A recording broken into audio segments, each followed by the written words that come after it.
Have you ever watched something that completely rewired your brain chemistry? A procedural network drama might not be your usual pick, but it's ours. This is The Buddie System, a 911 deep dive podcast hosted by three friends who have DM'd each other enough character dissertations to earn a PhD in media literacy. I'm Han, coming to you straight from the characters' heads. I'm Sil, bringing you to the observation deck. And I'm Rachel, connecting the dots with my red string. With our powers combined, No stone is left unturned. and no Buddie is left behind. This episode brought to you by the Heimlich maneuver. Welcome to Dispatch. What's on call this week? Today we're talking about Season 1, Episode 6, Heartbreaker. Written by Matthew Hodgson, directed by Bradley Bucher, and it originally aired Wednesday, February 7th of 2018. Let's get into the calls of the week. So the first one, we have an airplane emergency proposal where a newly licensed pilot fakes an emergency on a private flight to propose to his girlfriend, and his surprise causes her to have what appears to be a heart attack.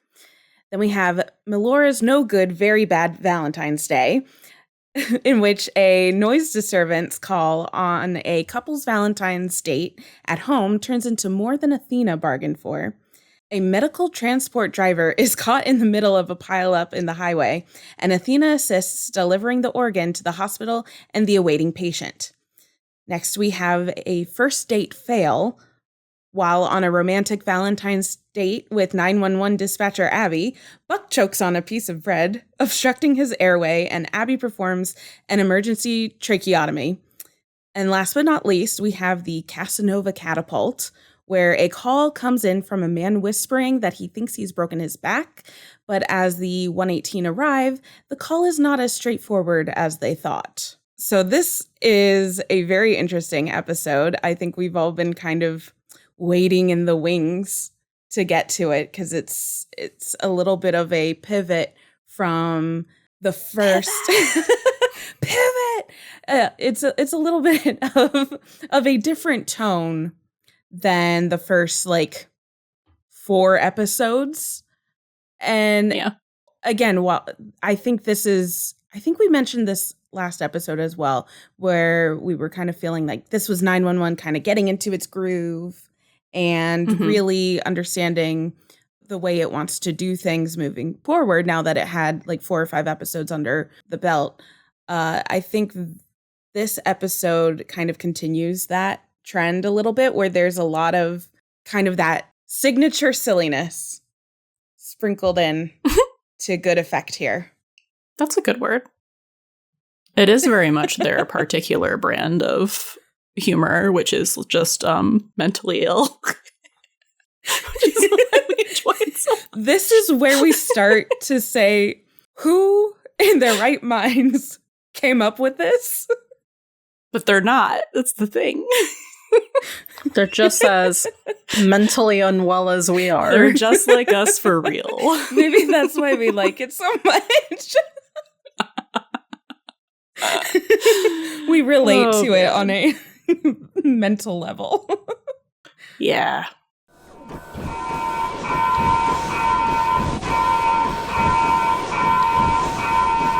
Flashover. There's some themes this week, but they all kind of fall under the main one, which is the title, which is Heartbreak. So it's all kind of centering around love and relationships. And we have a lot of kind of sub themes, if you will. Yeah, it was really interesting discussing a little bit beforehand, just so we know what we're going to talk about.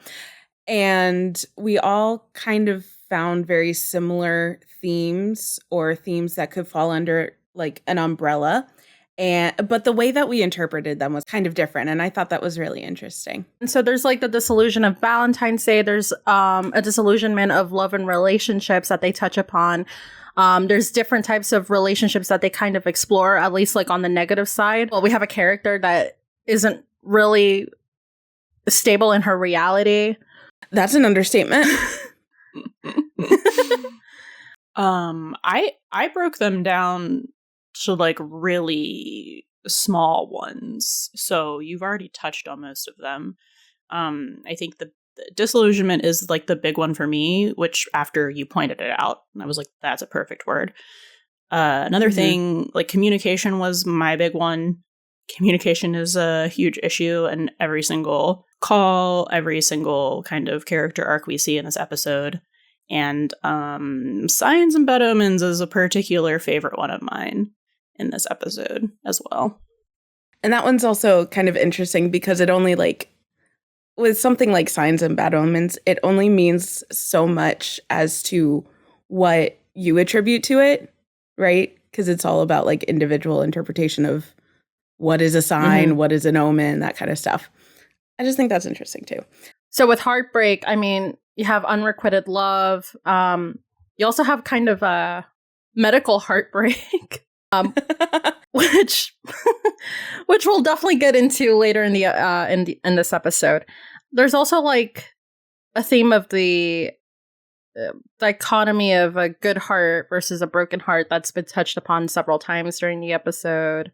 And Rachel, I know you said something about being led on. Yeah, that was one of my favorite themes. I think because it was one of the first themes that we've seen that really plays with the audience a little bit, kind of as a meta wink to the audience, where there are characters being led on, and that has to deal a little bit with those kind of unrequited energies, where one person may be more invested than the other. But also there's an element of the audience being led on as well that I found really intriguing. And that kind of gets addressed kind of in a breaking the fourth wall sort of way. And we'll get into that later because that's a whole interesting thing that we can get into. So there's a lot of relating it to the relationship sort of thing where people aren't being on the same page and that kind of way, but also red herrings as a narrative device. And then another theme that I noticed, which kind of ties in again to that mismatched relationships, someone being more invested, but can be a little bit broader as well, I think, is expectations not being met. So we'll see in this episode that there are a lot of characters who have made plans or are planning things out to go a certain way. And the expectation does not meet the reality, right? So things, plans going astray, things not working out exactly how you expect it. And that's kind of just like life throwing you curveballs and how you roll with the changes. Yeah, I think that's a lot of what we've noticed. And we'll kind of get into how, like, throughout the character arcs, things relate back to it. We'd love to hear if you think of different themes.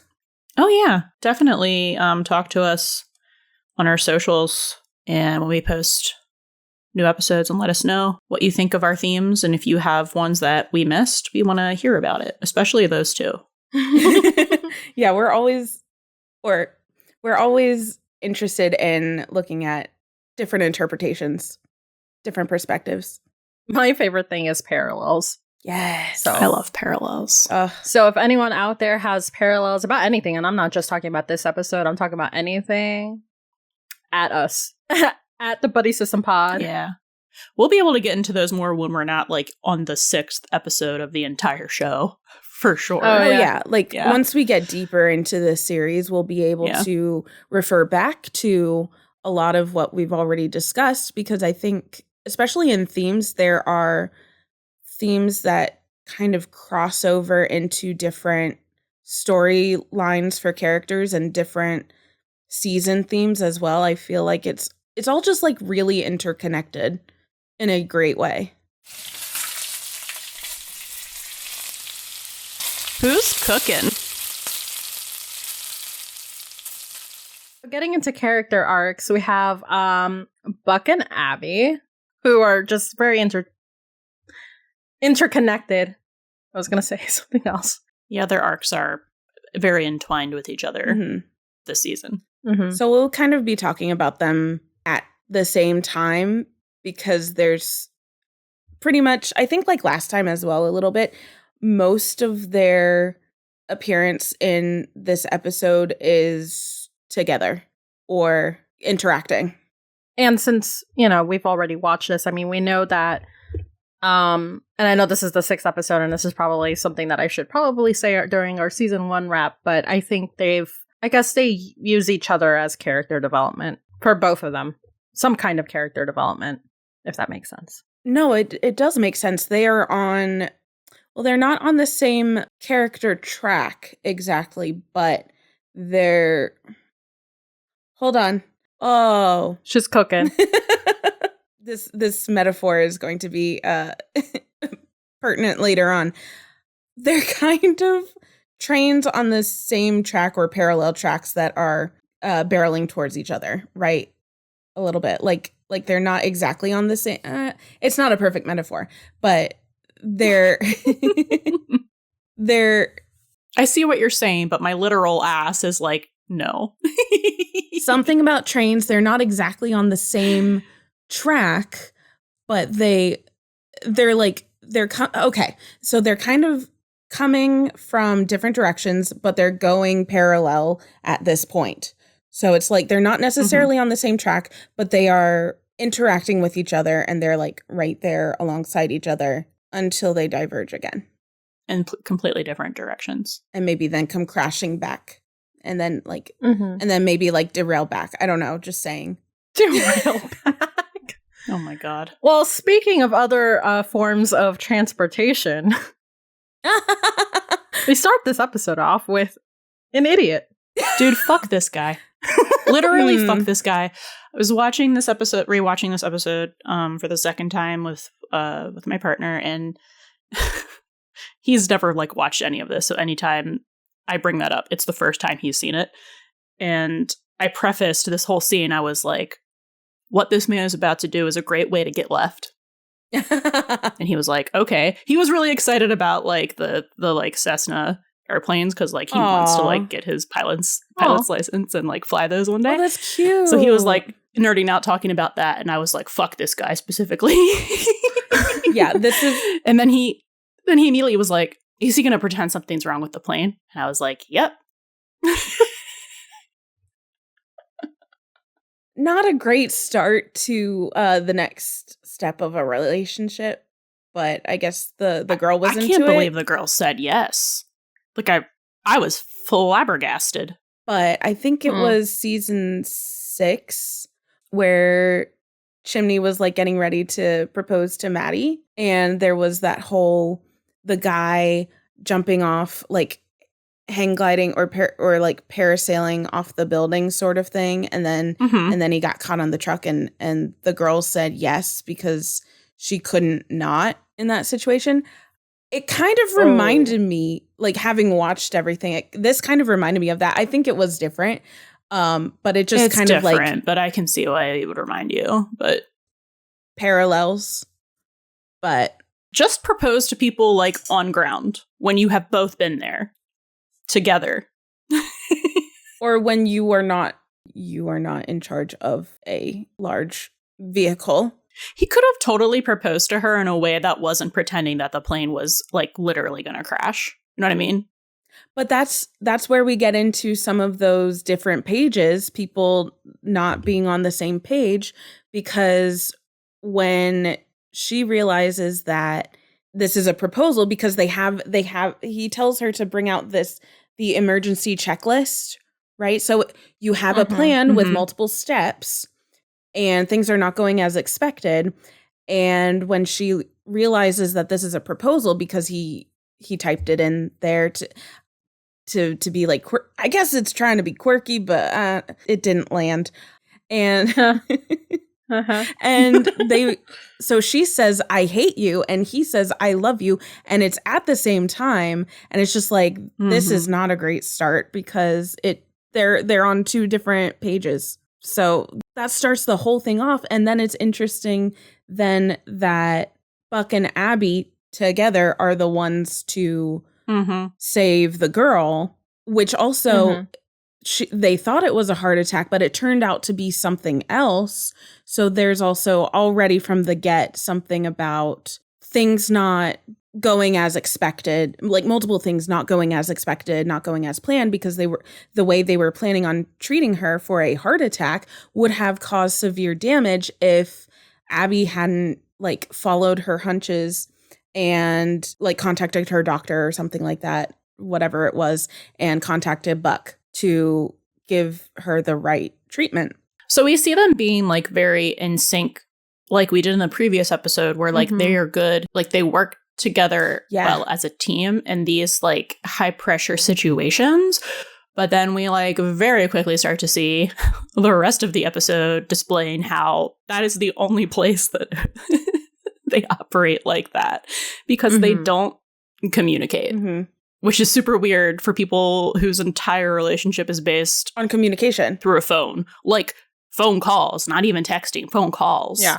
Yeah, it kind of shows that like they have a better working relationship than they would, like working and professional relationship than they might a personal relationship. But I kind of thought, you know, it was an awfully close call. Like they were almost going to treat her as they would a heart attack, and like what if Buck didn't pick up the phone just then? Because like one, he's working, but it's like he knew it was Abby, and I'm not sure he even actually looked at it. He just picked up because everyone else he knows is there. Exactly. So he picked up, but like if he didn't pick up, that call could have gone such a different way. Why wouldn't she call them like on their official channels and talk to the captain? Exactly. So it was kind of playing with this, or I'm just playing with this hypothetical, like what if he didn't pick up? But then I thought, it's Buck. He's always going to pick up because he always makes himself available for the people that he cares for. Like he literally drops everything if someone says they need him, which he did last time when he helped out Abby find her mom. So it's like, I can't even go any further with that hypothetical because he's always going to pick up the phone anyway, you know? Yeah. So I don't know if that was a moot point, but like. No, that makes sense. I mean, like it doesn't, I don't know. Her brain, I don't get it, man. But I also feel like she kind of went a little above and beyond, I guess. For lack of a better phrase, you know, to go ahead to even call the doctor. Like, are you allowed to do that? I don't know. One, she continually does stuff like this. Second of all, I don't think that that's probably like kosher etiquette in her workplace. And then C, HIPAA is a thing.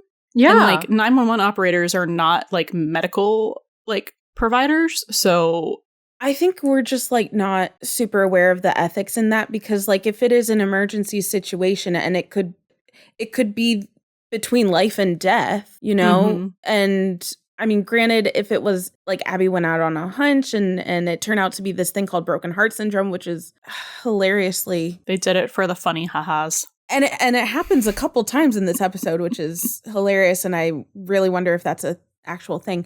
But also, I got to point out, this girl is marrying the guy that doesn't even know like what her medication is. Yeah. The actual medication. For fucking real. For fucking real. And like he could have avoided all of that. Is underground. But anyway, I digress. I mean, that's another, I guess, kind of miscommunication or not really being on the same page kind of thing. But anyway, speaking of not being on the same page, so Abby and Buck kind of have this, I'm sure there's like a technical term for this kind of cut, but I think both of these scenes are like right next to each other, where like Abby's talking about Valentine's Day with her mom and Carla, and then there's Buck talking about Valentine's Day and how he feels about it with Bobby. I'm not sure if that was there's a technical term there, but you can clearly see, because they're kind of like side by side, they're not on the same page either. Buck is out here saying, oh, he doesn't like Valentine's Day because it makes men feel stupid or something around those lines. He was like, it's a manufactured holiday for capitalism, basically. Yeah. Which, I mean, like, fair point. It takes a lot of the romantic nature out of it. But. Here's my thing, and I'm sorry, I can't get off this train because I am just interpreting the So story many that is shown to trains. me. Oh, God. So many trains. So many trains. This episode is sponsored by Sponsored by trains. Train wrecks. Write that down for the other one. So like we see Abby like talking to her mom and to Carla, and she's saying all this stuff about what she wants. And I'm like, girl, have you fucking said any of this shit to Buck? I know you haven't, because if you did, he would have already planned your Valentine's Day. Even though he hates Valentine's Day, he would do it for you. So I guess we're supposed to like gather from the way that she's talking about it that like she doesn't want to ask for it. She just wants him to ask. But the last thing we saw was her saying we should just go back to not like seeing each other in person. So like, what is he supposed to think from that? Like, why would he ask her to go out on a date in person right when she just said we should go back to not seeing I'm sorry. She drives me fucking nuts. No, but he does invite her to the He does to the party. But that's different. That's different than asking someone out for Valentine's Day. And I have thoughts on that also. I just feel like, okay, the whole thing this episode with Buck and Abby, I feel like we're getting mixed signals from both of them, right? We've already talked about, like, since the first episode, that Buck is, you know, he may be like wheeling and dealing and stuff like that. And I don't know why I go like 50s, you know, these I really dark don't know where the whippersnappers. vernacular comes from. It's so funny. I don't know. These young whippersnappers and their dating apps and Oh my God. I'm so sorry. But we already know that God. he uses sex as a way to look for a deeper connection sort of thing. So to have him say that he hates Valentine's Day and it's all fake and everything, but like he's actually really looking for that connection, which is kind of a romantic concept. And then Abby she says like she's okay with Buck being a boy toy, but he's so afraid of doing something wrong.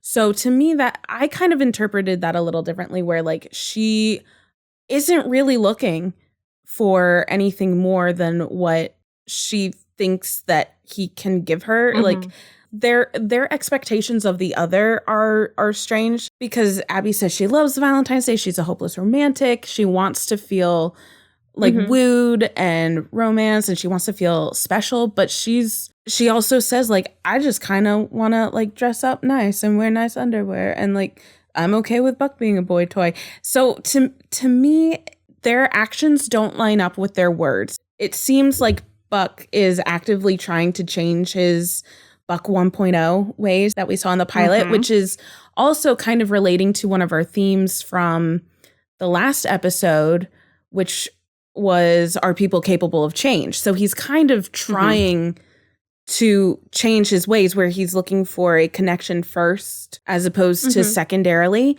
But Abby kind of just wants this freedom and independence sort of thing. She wants to feel wanted, but I'm not sure she wants like that relationship. And no, she doesn't. But Buck wants the true connection. Because I don't think she wants to make a commitment, because she is commitmented out. You know what I mean? Like with her profession. She doesn't have any more room for it. Yeah, she doesn't have any more spoons. But then again, I'm circling back to communicate that, because he has been open about communicating that like she is special to him, and that like the reason that he didn't or was still hesitating was because he didn't want to ruin the special connection they had, because he cares about her. Which makes then what she says about her being okay that he can be a boy toy so confusing, because she has heard him say that he doesn't want to act like that, but yet she's continuing to treat him like that. Yeah. Well, it's not confusing. It's like it's one of two things. It's either that she literally just doesn't fucking listen to him, or that she just doesn't regard what he says. They definitely view this, whatever is going on between them, very differently. Yes. And I'm going to like tie back into what Buck says about Valentine's Day and kind of like his conversation with Bobby, because Bobby admits that he actually likes Valentine's Day. And Of course he does. Buck, on the other hand, I know he's... But Buck, on the other hand... Sorry. And then Buck, on the other hand, says the opposite, but I feel like this kind of ties into the being led on Yes. theme that you pointed out, Rachel. So I feel like we as the audience are being led on that Buck doesn't like Valentine's Day, but like he doesn't like it because he doesn't have someone to spend it with right now. Because as we see later on, I think he might actually enjoy it if he had someone. And then Abby, on the other hand, is... That's it. Yeah, and then Abby, on the other hand, it's just weird because I feel like Abby, I just don't feel like she wants a relationship, like a deep, deep, deep relationship with him. I think she wants to have the fun, adrenaline, like she's like chasing that, and that's what she's getting from Buck. No, wait, that's so smart. If she's almost like chasing the chase sort of thing, right? Mm-hmm. And chasing that adrenaline, kind of similar to what we saw in the last episode where they joined up as they were searching for her mom, and they answered the call for the girl in the pool that was electrified. Mm-hmm. I feel like she's trying to capture that adrenaline high that she felt.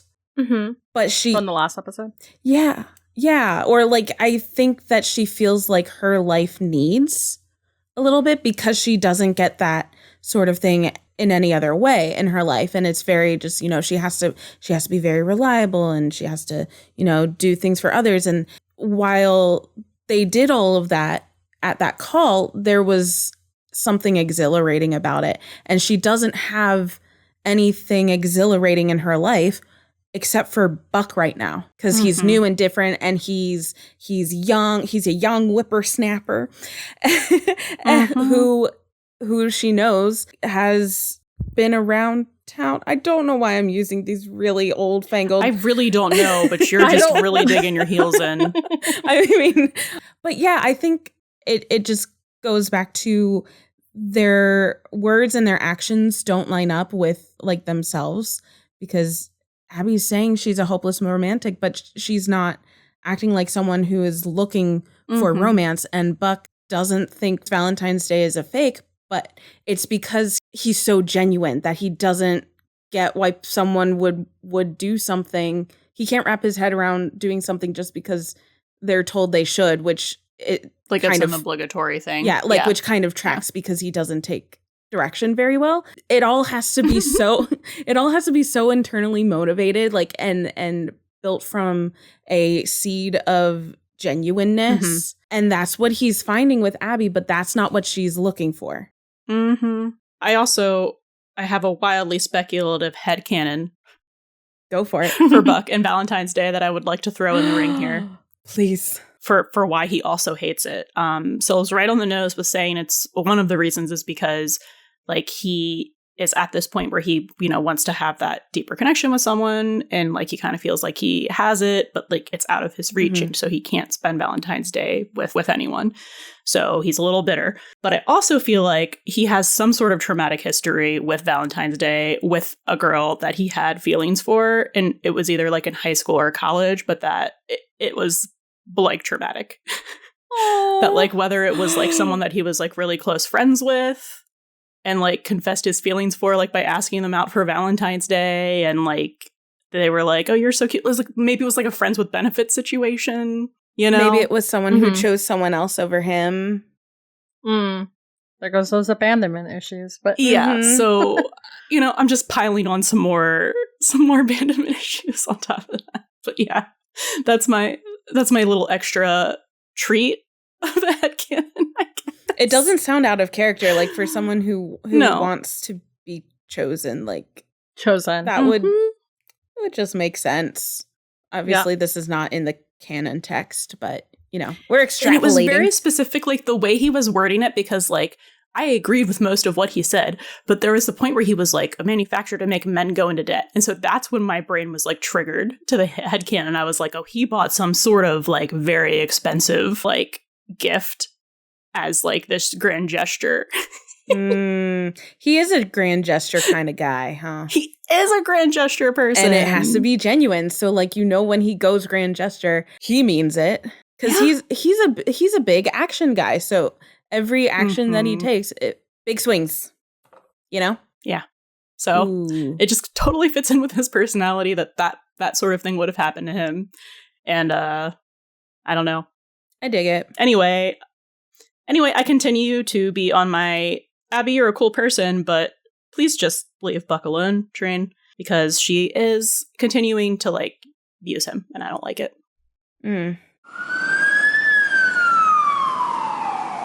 Hey! Where's the fire?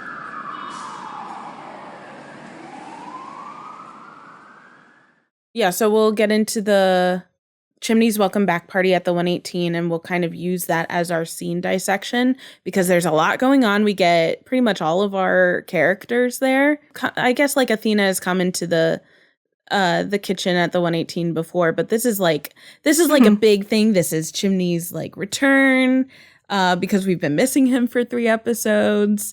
And yes, we have. Everybody's there. Okay, yeah, this is the first time we have everybody because Abby goes to the station for the first time as well. So we really get the interaction and the intersection of everybody because it's all the people. It's been kind of Abby by herself, and her link to the 118 has been Buck. So she shows up because Buck invited her, which is such a sweet thing. Like, that's really adorable. And also kind of just like little puppy dog sort of thing because she doesn't know Chimney, right? But it's like she's essentially meeting the family. Like, he invited her to meet the family, right? Which also shows that Buck is like kind of serious about her. Like, these are the natural kind of next steps of deepening a relationship. Because you would presumably like she would meet his friends, but his friends are also like his family. So it's just kind of all his coworkers. Yeah. So one and done. But she has to know that because like in their conversations, like when she walks in, she's like, oh, I feel like I know Chimney. I feel like I know all of you, because in their conversations, like I'm sure Buck is telling her all about them. And I don't know how much of his past he gets into, but like, it would be very obvious that he is all that he talks about. It's probably all he has to talk about. And I thought it was really interesting, too, that Buck chose this opportunity where it's like it's a big celebration. So people are already going to be in a good mood. But I thought it was interesting that he chose this moment to invite her over. And he's basically like opening up his world to her, essentially, which is kind of interesting too, because she also gets even more of an eye-opening perspective into like the second half of the first responder job. So because she's a dispatcher, she knows how that goes. Last episode, she saw what it's like to be on a call. And this episode, she sees what it's like to go back to the station and hang with the rest of the crew and that community. But it kind of is interesting because obviously it happens after they meet. But I think kind of as a response to Buck thinking that she's opened up her world to him in the last episode. But she didn't do it on purpose. Exactly. Because like he met her mom, he met Carla, people who are important to Abby. But it was not out of okay, let's take the next step in our relationship. Inviting him into it. Exactly. It was out of necessity in an emergency situation. So I think this is him, again, being on that not same page. He's thinking that their relationship is deepening.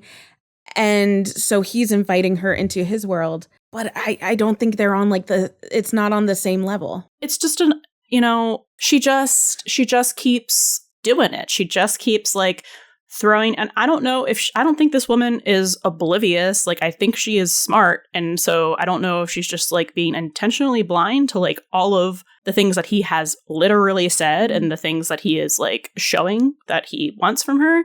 But to like be literally invited to, the firehouse with his friends and family for like the return of like his friend who almost died. Yeah. And then she shows up with like baked goods and he's supposed to get, I just want to be fuck buddies from that. Like, I don't know what kind of messaging she thinks that she is sending, but it is not discordant to like what she's not giving him any clear communication or signs that she doesn't want an actual sort of serious connection relationship with him. Yeah, it's again that those actions not lining up with their intentions. It's like each of them are trying to do what the other expects them to do, and they're so good at doing that it messes up the other's perception of what this is. Also, there's something very interesting when Abby walks into the fire station, and the first person she sees is not Buck, but it is Bobby, and there's some very interesting choices. Weird. It's weird. It's weird. Yeah, it is weird. My notes are literally weird ass vibes, Bobby and weird. Abby. It's a vibe, right? Like mine says weird romantic meet cute vibes. Mine says meet cute too.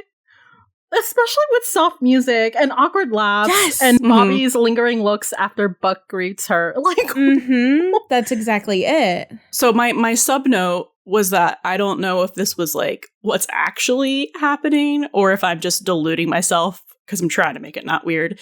Is that she is reminding him like of his wife or like is making him miss his wife, and so it's just like bringing up more of those feelings.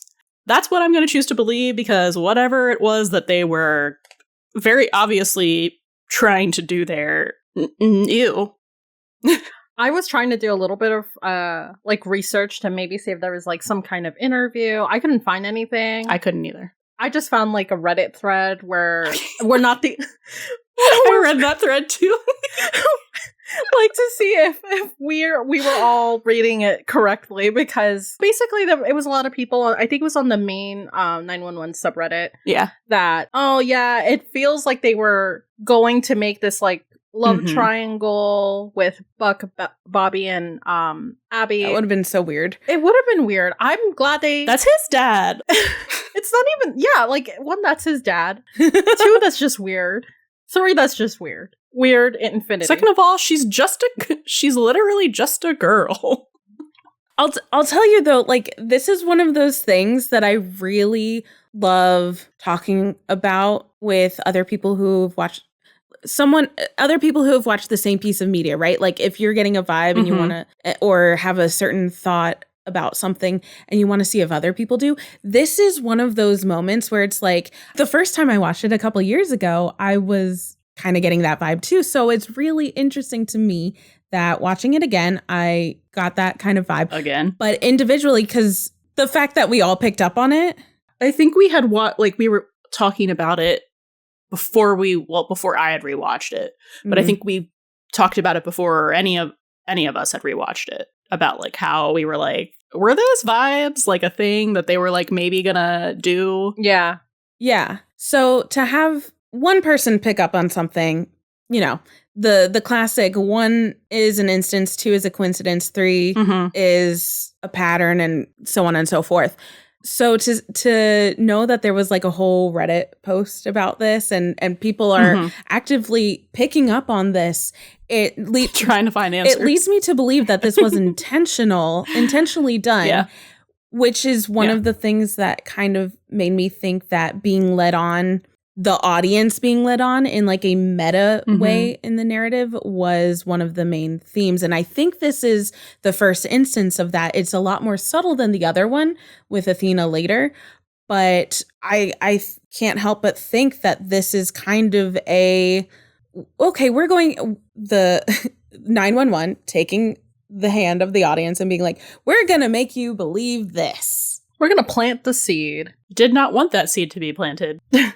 Neither did I. But also like one of those look over there kind of moments, because I think they knew they weren't going to do anything with it, because that's kind of weird. They didn't do anything with it. Like yeah, and like, I mean, this is just a question that I had because, again, I was trying to do research to see if there was any interview with Connie Britton and Peter Cross, if anything, like they were going to do something with that. Couldn't find anything.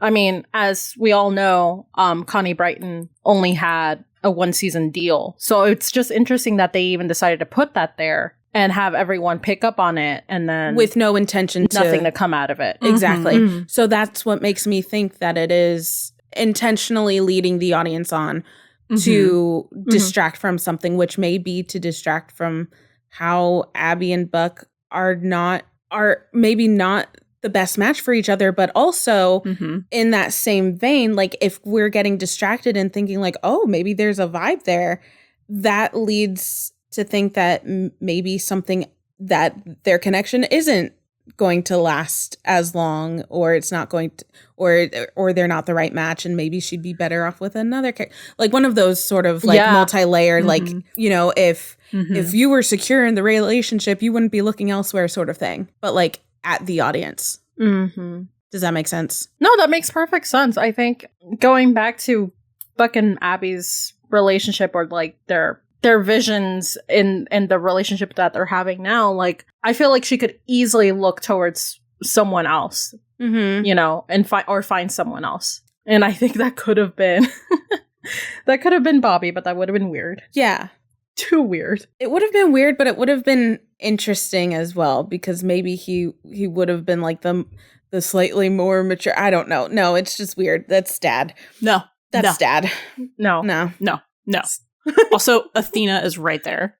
I know. No. I'm sorry. Okay, and that's the thing. Also, I mean, I know we'll talk about it more, but that threw me off when we actually get Athena. It threw me off, but anyway, I digress. But I love it. I love Athena, just FYI.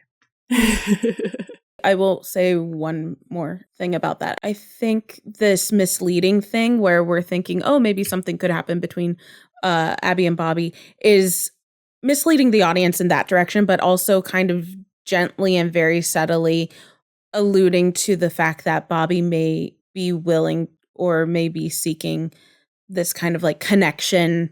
Might be more open to like a romantic connection later on. Oh, that could be it. So I think it was like that's kind of what it was misleading, right? Because the build up to I will accept that. Thank you. As the truth now. Thank you. Oh. In my brain. Yeah. Ooh. Thank you. Yeah, that helps. Because like the build up to Bobby's actual relationship is a lot more gradual, you know? Well, it kind of parallel. So like I'm thinking about like Chimney, which we should get into. Oh God. My poor baby. No, but like Chimney and Bobby are the other solos on Valentine's Day, right? Yes. So Chimney gets to meet Abby as well, and he's kind of like, what the fuck? Like, what does Buck have that I don't have? What does that kid have that I don't? Yeah. Like I had a rebar. I'm like recovering from a rebar in my skull, and I got broken up with, and my girlfriend left me. So like he's saying that he doesn't have someone, and then Bobby, it's kind of like internal. So like, you know, that lingering look that I was talking about. So like you can interpret that as maybe he wanted Abby, but it could also be like, oh, I would also like someone. Yeah, I would also like someone to spend Valentine's Day with. I would also like the feeling that I see Buck having again. Yeah. And he immediately is like in dad fix-it mode and is like, want some ice cream? Oh yeah. I loved that. Like Bobby and Chimney's interaction in this episode are so good. And I kind of saw them as the two like single Pringles. And they're not really like they're not really disillusioned per se, but I feel like out of everyone, they have a more realistic view of Valentine's Day because of their experiences with having their hearts broken. Because again, Chimney got broken up with by Tatiana, and Bobby lost the love of his life. So they're not really like specifically in a place to celebrate Valentine's Day, but they still, because of what you just said, like Chimney kind of being like, I want someone, and we know Bobby likes Valentine's Day, it shows to me that they want that connection, which I didn't mention, but I think is also another theme of the episode, but that goes to like relationships and interpersonal relationships, just like human connection sort of thing and community in a way. So like they want that, but they don't really have the opportunity or mindset for it right now because, I mean, honestly, Chimney's going through a breakup after he's miracle healed, and Bobby's still very Bobby about it. Yeah. Yeah. Can we talk about Hen now? Yeah. Yeah. Okay, great. Yes. Oh man, this is one of my favorite modes that Hen has, which is like this weird like Sisterly. sit back. It's like a sisterly. It's like a weird like she's like assessing. Like you can see her assessing and like figuring out exactly what she's gonna say and do, but she is assessing the situation. She always assesses. But like when she goes up with that look that she's like some shit's gonna come out of her mouth. You know what I mean? Like you have siblings and you're looking at them, make a face, and you're like, don't. Like, I know you're going to do something. Like, I don't even know what it is, but just like, don't do it. Like I'm not touching you. Please don't embarrass me. I'm not touching you.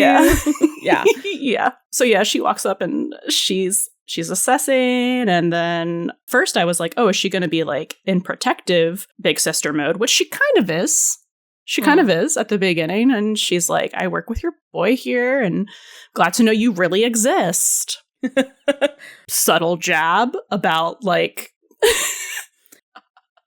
yeah, her not wanting to like see him in person. It's kind of a jab at both of them in a way too. Yeah. Very much in the way that like a sibling would, where it's like, I'm the only one that can insult you because I love you, sort of thing, but also like a little dig at Abby. Yeah. But then she 180s and she's like, he talks about you all the time. And Buck's like, and his face gets red. He's just a boy. He's just a boy. He's just a baby. He's just a baby boy. So Hen really gives the sugar and spice sort of thing, right? Like a little, I don't know. Did you ever play that like hand slap game with siblings or friends where it's like you put your hands out and the other person like lays on top and you're trying to like smack like from underneath? Yes. Yeah, it feels kind of like that. Yeah. She's always just like very knowing, and she kind of like it's her opportunity to kind of rag on Buck a little bit while also sussing out, you know, his love interest, because I think they all know, because Buck talks about her all the time. I think they all know how much he wants to invest in pursuing this relationship. I also saw her like kind of like his wing woman. Yeah. Almost. Because she and Athena, because Athena is also there, she and Athena are both kind of like egging him on, like, yeah, where are you going to take her? Are you going to take her to somewhere special? There's like a comment that Hen makes where she's like, I don't even remember how like this piece of dialogue started, but I know she was like, yeah, I get off at the same time as you, and I'm going home back to my wife. So like, what's your excuse? What's a nice place you're going to take you? It's like she's keeping him honest while also trying to give him the opportunity to kind of like buck up and take the initiative. You're on fire this episode. Yep. Call the department. Call the fire department. Call the wee-woos. I'm so sorry. All right. Also, when Hen and Athena are kind of, doing their pseudo detective, I'm going to protect my family sort of thing. And they ask what they're going to do for Valentine's Day. And Abby's like, oh, we're just casual. Like, it's like, weren't you just saying you wanted to go out? Yep. Yes. It's one of those. Okay. So it's one of those things where it's like, she's saying it, but she's giving mixed signals again. So she's saying it's casual because that's what she thinks that Buck wants. Right. But also I think there's another layer in there. I think that's what she's consciously doing. But I think subconsciously she doesn't want anything more than casual anyways. So she's kind of using the expectations that she thinks Buck has of her as this like excuse almost to kind of carry out with her deeper desires to be actually casual.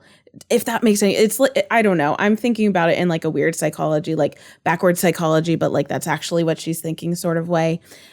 And I don't know that I agree with that, but I see what you're saying. I know it's I can't explain it really well, but it's like, okay, here's my note. I'm just going to read it. Is Abby trying to convince herself that she wants something casual, or is part of her realizing that Buck may be more attached than she is, and she's trying to stem expectations, sort of thing?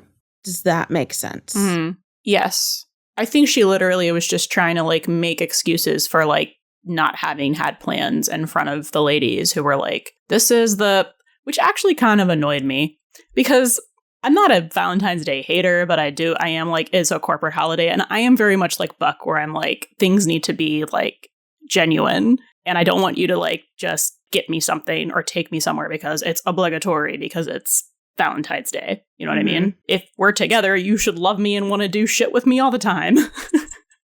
So to be like, it's the only day he's obligated to do something for you. I'm like, I don't know. I didn't like that. Which is probably why he didn't ask her in the first place. I think there are a lot of reasons why he didn't. I mean, yeah.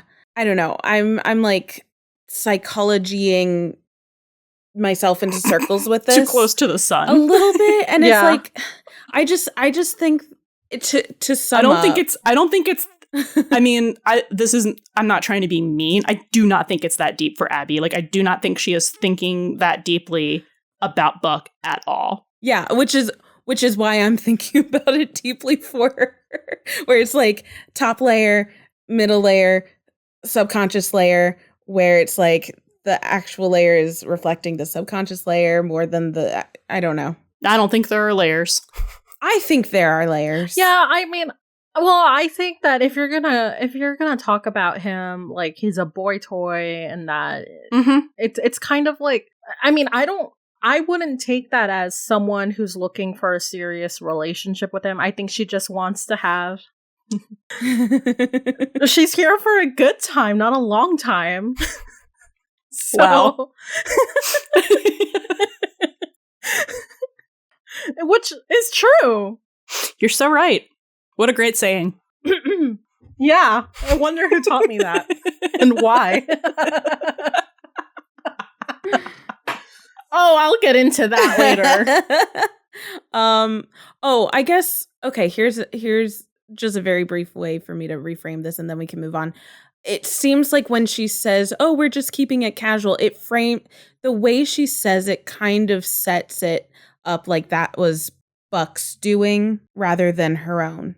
So when she says, "Oh, we're just keeping it casual," the way the way the line is delivered makes it feel like Abby is saying, "We're just keeping it casual because that's what Buck wants it to be." Buck wants. Mm-hmm. But we know, and that's kind of how it appears to Athena and Hen, which is also another so it's expectations versus reality. Being misled and everything like that. Mm-hmm. But we know deep down she does kind of want to keep it casual and Buck doesn't want to keep it casual. So it's just the way the line was delivered makes it feel like the fault of keeping it casual is on Buck and not her, I guess is how I've interpreted it. Mm-hmm. That makes more sense.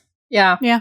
No, it makes sense. Okay. I was just going to say, the only thing I was going to say was that Buck is the one that's really looking for a deeper connection or a deeper connection. I know we've said it repeatedly, but I think he's the one who really wanted an actual true relationship with her. And that's not happening. Not with how she is. No. Yeah. So sorry, honey. So sorry. But I do enjoy this scene because I just like chaotic Hen is gonna be chaotic and fun. And she's literally just like the older sister torturing the younger brother. Ask me how I know. But yeah, it's fun and it is like just really interesting. Like it's always the kitchen. It is always the kitchen. I mean, this season it's the kitchen at the 118, but you know, like in further seasons, it's always in someone's kitchen. But yeah, getting to see all of the characters like interact with each other, especially ones we haven't previously gotten to see, is just so much fun to like, you know, pick apart. Yeah.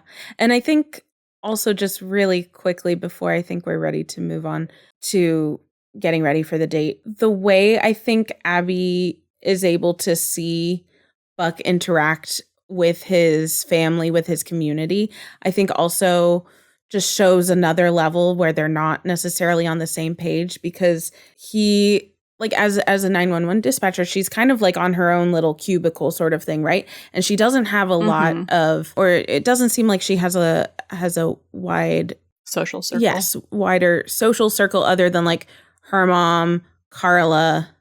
That's kind of it. Her brother, but they doesn't seem like they come around that often. And to see Buck thriving in his place of community where there's so many people, like I think it's very much like introvert versus extrovert sort of thing. But it also kind of shows that maybe she doesn't really yearn for this kind of community or this kind of connection, bringing it back to connection.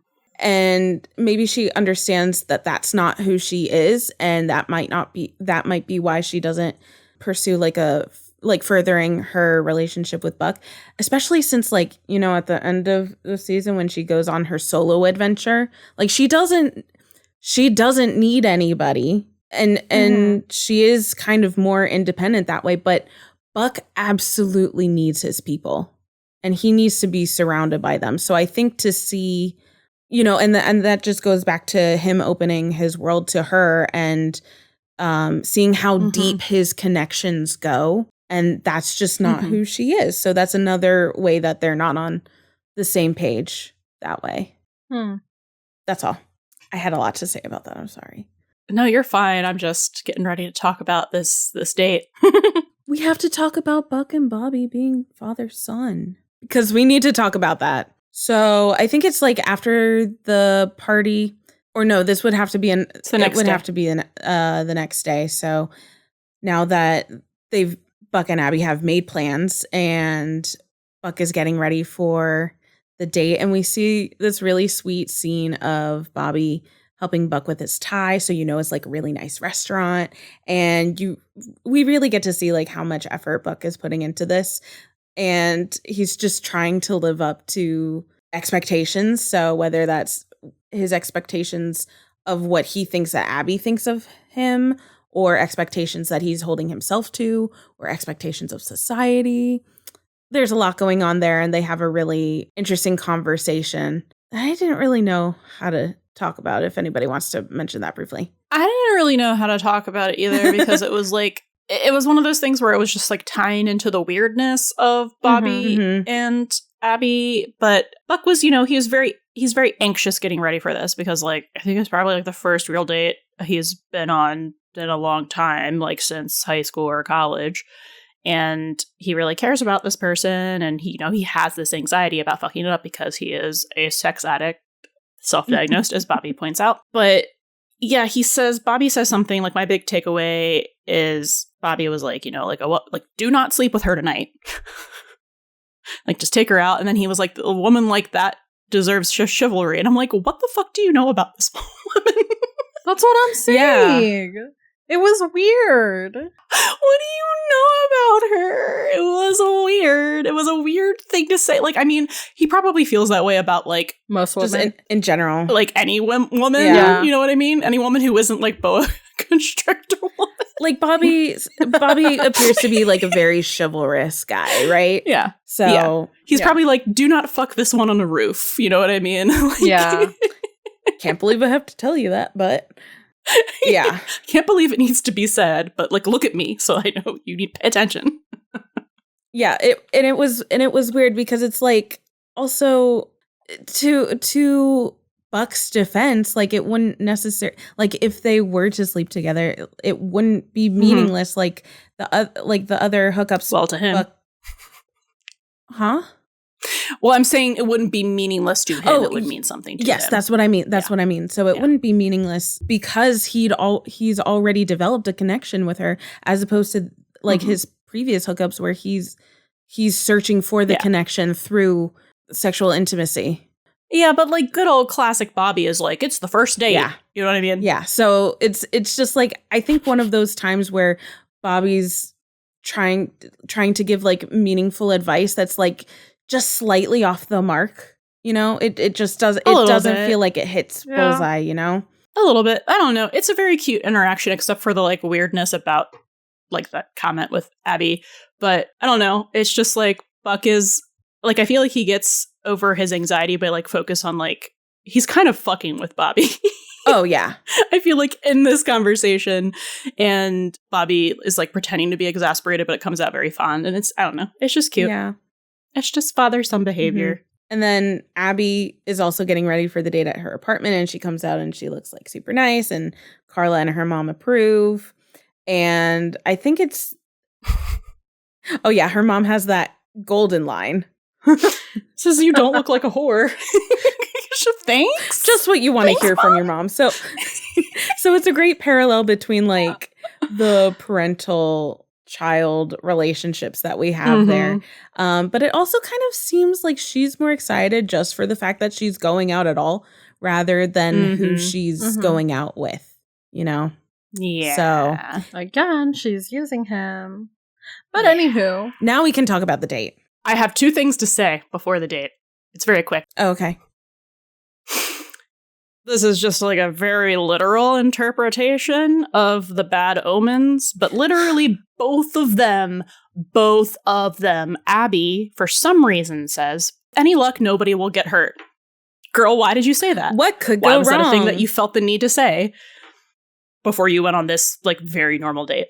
I think Bobby says like good luck or something like that. Oh. Yeah, he says good luck. And I wrote, apparently these bitches needed to say break a leg, stage rules for dates only. Do not say the Scottish play's name.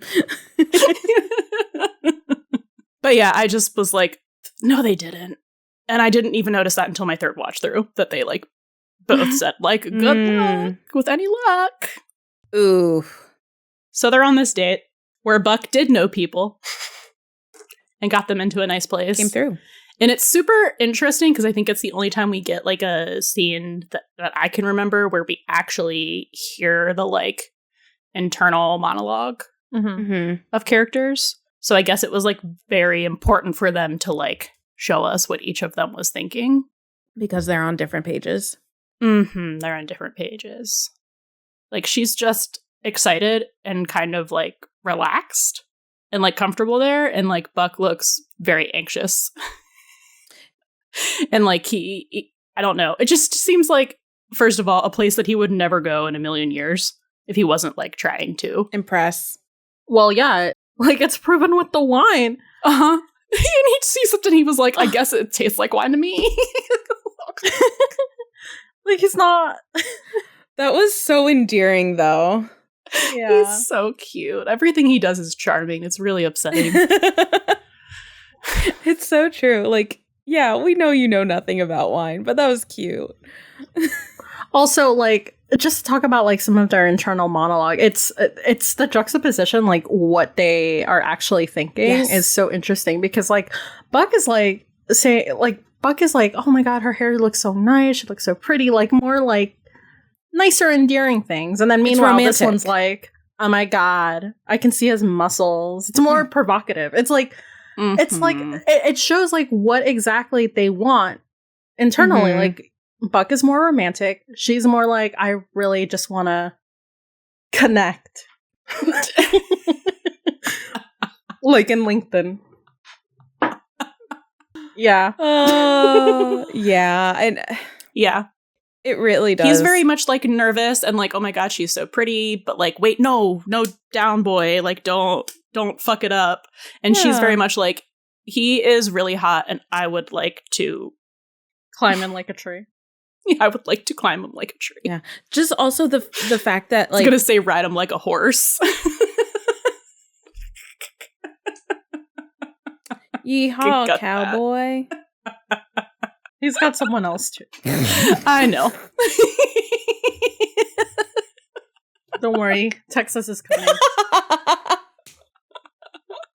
But also what you said about Abby not looking very nervous. We already know that she's pretty like cool under pressure anyways, but to compare that to the like flop sweat that Buck is having, like it kind of shows to her there's no stakes, but to him it's all the stakes, right? So are you okay? Did we break her? Did we break her like you broke me? I don't know. I'm trying not to cry. What? Oh, They were okay. You guys can keep going. We're good. like sad cry or laugh cry? No, like laugh cry. Oh, Okay. I already did that. Everyone's gonna Feel so cry left this out. episode. Okay, so, Anyway, he chokes. Literally and figuratively. yeah, I guess you could say it didn't go as planned. Wink. So, well, first of all, I think before he even chokes, like, and they're doing the internal monologue and sort of stuff. Buck kind of already breaks the idealization of the whole thing. He's so sweet. He's talking about how, you know, he got this reservation because he knew somebody, but then he says that he knew somebody because they helped like contain a noxious gas leak. And it's just like it kind of ruins the romantic vibe a little bit, just like off the get. I don't know. It's still fucking maybe this is just me because of disease, but everything he does and says is fucking charming. It still is. So like that would have charmed the shit out of me. Because it's just because he's so like earnest and funny about it. I don't know. Yeah, but it does break that kind of like, you know, expectation versus reality. They're at a really nice restaurant, but also like this restaurant had like a gas leak the other day. So so maybe it's like not as nice as you were expecting, or you like, you know, it's that juxtaposition a little bit. It was noxious gases. It was probably someone mixed wrong cleaning chemicals. However it was, but so then he chokes. And as he's choking, his internal monologue is like, "You're not choking." And this man who has paramedic training, who probably does the Heimlich on people, does the very thing that you're like not supposed to do, which is like drinking the water. And she's even like, no, don't do the thing. But he does the thing because he is like absolutely like, I can't do this because like it's gonna ruin this whole perfect date that he built up in his head that he's trying to like make come true for her or something.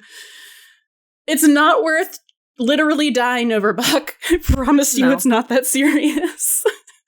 Yeah, it's a really wild kind of scenario to find one of our main characters. I mean, not as wild as like a rebirth through the skull, but it's so very like, him though. Yeah, and it escalates so quickly too. Like you would think Heimlich maneuver would be fine, but no, it goes like all the way up to like level 5. It's like, oh, his date's gotta perform a tracheotomy. Thank you. Yes. And it's just like just his luck, right? But also it's one of those things where it's like it's like an extra layer of trauma bonding to add to the pile, right? And it's Abby working well under stress and pressure in an emergency situation. And it's also kind of like, then of course Buck would, I don't think he thinks that he's indebted to her for saving his life or anything like that, but I think that definitely doesn't take the bloom off the rose. It just helps like bloom it more for him, you know, because it's like, wow, this person was taking care of me. Well, probably in the fact that she like waited in the hospital room with him, which is again, it's like what she wants and what she's saying, like not to Buck that she wants, and what she's doing are communicating two wildly very different things. And I do not understand this woman's brain. Yeah, it's like she was almost obligated to sit by his bedside a little bit. And I love that moment between Abby and Bobby, which again, weird vibes. Just super weird. Super sus. And but Bobby it's so weird. Play the Among Us noise. Who's the intruder? Who's the imposter? Yes. But actually it kind of is, because Bobby asks her if she's sure that she wants to sit by Buck's bedside, and Abby's like, well, first of all, Abby's like, yeah, I'm sure. But Bobby, I think, was kind of doing it as a litmus test to, one, suss out Abby just in general, but two, like the last time he asked if someone's girlfriend or partner or whatever wanted to sit next to their bedside while, you know, one of Bobby's own was stuck up in a hospital room, was Chimney, and Tatiana left him. So I think he was also looking out for Buck in that way too, so that he wouldn't get his heart broken in the same way. I think it's happening differently. It's going to happen differently. Yes. But I think that was him kind of looking out for his boy. You're right. I didn't even think about that. I was just so distracted by the fact that Bobby is very obviously Buck's emergency contact. Yeah. Aww. Yeah. He could have asked Hen or Chimney, but he asked his boss. It's really sweet. It's just like their little family is so lovely. But in that conversation too, where both of them are sitting by Buck's bedside, and Bobby says, you know, Valentine's Day rarely works out the way you expect it to. And that just kind of goes to, like, you have to roll with the changes that life gives you. I think that's one of the, we've said that's one of the big themes, but Abby responds, I'll risk it. So she's kind of like, I don't know if she's risking her own heartbreak, because I don't think her heart is really in it that much. I think she's kind of risking, when she says I'll risk it, she's essentially risking Buck's heartbreak, which is not really hers to gamble on, right? Nope. But she's going to anyway. Yeah, and it's just like, like there's a risk of heartbreak, but also just like in general a risk of things not turning out as expected. So you kind of have to take a risk in life anyways, because you don't know how things are going to turn out. But in this case, I think she's not gambling with her own heartbreak. She's gambling with someone else's.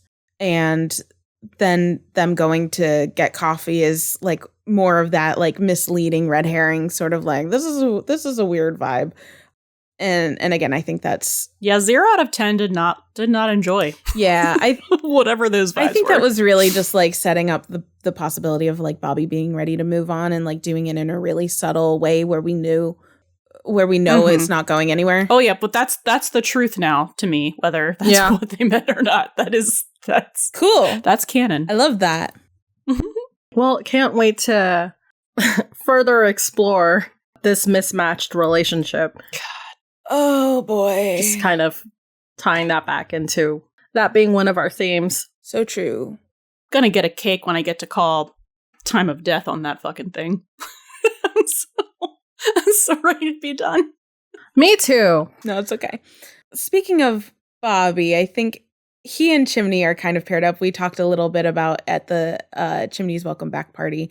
I did want to just mention very briefly something with Bobby that I think ties into my idea of him being led into, you know, possibility for a romantic future. Turned over flower truck, that call where Buck's talking about, you know, I hate Valentine's Day, all that stuff. And Bobby's like, I love it. And he's being very like forthcoming about his past and how much he misses his late wife, Marcy. And I think that's showing like he's capable of change, like we saw in the last episode. But also I thought there might have been like a little something about the fountain, the water spray, like completely dying off as he's saying that he misses her. And I was like, the hope is the well that springs eternal. I don't know. I just thought there's something in my brain was like, that feels like something. I feel like we had too much time to watch this episode. I didn't even watch. Rachel had too much time to think about it. I watched it twice. That's it. That's it. I watched it in the car, Surprise. and I watched it with you guys, and that's it. But also, okay, so we see Bobby and Chimney paired up again at this call where they were the ones working on Valentine's Day because they didn't have any plans, obviously, and it was the ex-husband of the wife who had a new boyfriend, but the ex-husband and the ex-wife are having an affair, which was really mind-bending, which goes again to the red herring sort of thing. So you think that the wife is having an affair, but it's the wrong combination of such, which is I don't know exactly how to say it. They subverted this. Yeah, it subverts the expectation of the audience that she was cheating on her husband, but she was with her boyfriend, but she's cheating on her boyfriend with her ex-husband. It's all a weird thing. Correct. So I thought, and it's because they had like a connection, they had history and memories. So I thought that's how to tie it back into the themes. So is the boyfriend the back burner relationship? Essentially, I'm just gonna say yeah. Yeah, essentially. Yeah, it is. Especially if you think like she probably left the husband to be with the boyfriend, but then she's back with the husband, and it's just one of those not what you expect sort of situations. Yeah. And I don't know that I had much to say about like Buck and Chimney there, but they did call it like the Casanova fracture, which I thought was really funny. It's like the Bobby and Chimney. I'm sorry, what did I say? Buck. Oh, sorry, Bobby and Chimney. I just thought it's funny that it was like the second kind of like romance related injury with a romantic name sort of thing that we see. Not a coincidence. No throwaway lines in 911. I will continue to say that. And speaking of calls that subvert expectations, we can finally get into Athena and Melora, whose name I just can't Melora, get correct every time I thought about it without writing it down. Well, we learned that Athena has kind of like Bobby and Chimney picked up another shift instead of going home, for Valentine's Day, because I mean, in her mind, there's really nothing to celebrate, the situation that she has with Michael and all of that, there's nothing to celebrate. She's not in a romantic mood. Yeah, she's not. So she gets a call to what is it, like a wellness check? No. Yeah, it was it was a noise disturbance. Noise complaint. Yeah, like a Oh, it was noise disturbance? I thought it was like one of those something checks. That neighbor was so real. He's like, I don't want to get involved. And he was so right. He did not want to get involved. No, he didn't. Welfare checks. Oh yeah. Welfare checks. That's what it's called. Welfare checks. Wellness check. Like she's out here with a stethoscope. Yeah, I think the first time it was a noise disturbance because they were fighting, and then the second time it was the welfare check. But okay. essentially similar. Okay, so she gets a call about a noise complaint, and she's having it's just do we even talk about like I don't know where to talk about this because we get to see the scene beforehand with Melora. Oh yeah, and the boyfriend and Ted, or not boyfriend, Ted the cheating heart boyfriend. I think we're privy to things kind of going off the rails very quickly because this girl Melora said like, oh, I had a plan and it was supposed to go perfectly. Obviously then, just like everything else in the episode, things go sideways, not as expected. So it's another example of two people not being on the same page because her expectations of her boyfriend Ted are so high, but he's out there playing the field. He has, we'll find out, 3 girlfriends, and he's not meeting those expectations of her. So he obviously does not see Melora on the same level that she sees him, and they start arguing, and that's how Athena goes over there. And we don't see Ted when she gets there. So what? Well, we do see the knife that she attacks him with. But she Doesn't doesn't. she attack him with the knife? No, it's after. Yeah. Yeah. After Athena leaves the first time. Yeah. So. Yes, Yeah. that's what. Yeah. And I think that goes again into like the misleading thing because it just cuts and we don't see Ted when Athena gets there. So we're left to assume as the audience, because we know how these things go. And it's kind of like a mini horror movie, all of these scenes. And because we're left to think, oh my God, she's totally killed Ted, right? Because she's already given off like a little cuckoo vibes. She has the crazy eyes. Yeah. And then so like Athena comes over and she makes a connection with Melora because they're both like two women scorned or whatever. And so like the connection community comes into play because Athena's like, you can be married and still feel alone. So like we obviously see at the beginning of the night, like Athena is in a very like kind of jaded place still with the fallout of her marriage and everything like that. And so she connects to Melora on that level. And Melora's like, oh, Athena, you have a good heart. Because Athena, like Buck, is very genuine. She's not performative. She kind of like says what she means and is very kind of frank in that way as well. So we're misled because we think, you know, Melora has killed Ted and she's going to get away with it. But once Athena leaves, we see that he's still alive. He's just kind of like tied up. And it's only after that she comes at him with the knife. So this whole call is subverting expectations, especially like horror film expectations as well. I feel like it's very suspenseful because it's like upping the ante sort of thing every time, which there's got to be a couple people Mr. Tim Minear, who are horror film fans. I'm telling you, this was tied to Fatal Attraction. I would love to which hear is about a movie that later. she does name. She does name drop that movie during the scene. Plus The Notebook, which is two vastly different things.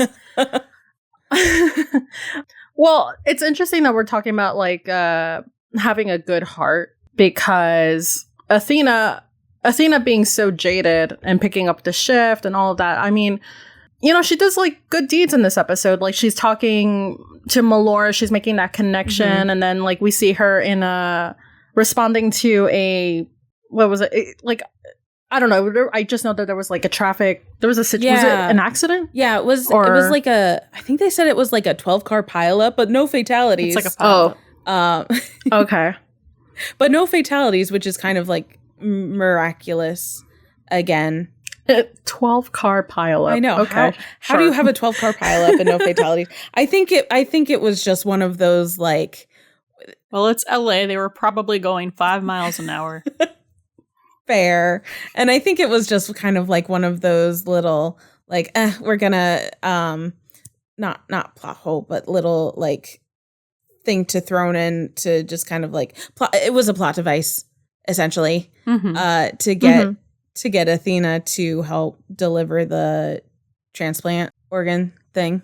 And they don't even and it's really funny because, you know, she's like immediately assumes that it's a heart. Oh, I have a lot to say about that, but you were talking about, or not a lot to say, but I want to say something about that. But you were talking about, you know, Athena having a good heart and how she's doing this good thing to get the organ over to the hospital, right? Yeah. So so her night is filled with pretty much good deeds all around because of her good heart. Yeah. And I know you have a lot to say about the organ transplant.